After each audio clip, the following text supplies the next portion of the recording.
e, sergeante? Sunt acasă, lângă priză. Tu e sănătos? Vrei să fac aici o criză? Adică, păi de ce? Păi te aștept la studio. Gata bre că plec, mă îndrept eu spre metrou. Haide bre odată, fiți-ar telefonul de râs. Ce vrei bre să fac? Atâta am, nimic în plus. Dacă nu existam eu, erai mult de foame. Haide ia de aici să te dai în oraș mare. Ce e asta bre, tanti? Înțeleg că e sărac, dar școala ai făcut, citește, nu fi cuiat. Motorola Razr 50? Ai văzut că n-a fost greu? Bre, mă faci să plâng, ăsta e cadoul meu? Alo, gara, cine a zis de vreun cadou?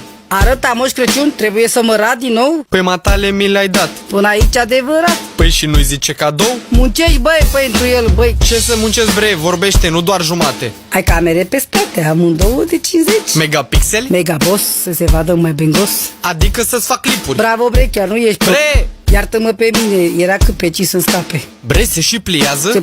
Se pliază, stai să vezi ce luminează. Nu înțeleg de n-am avut Motorola mai de mult.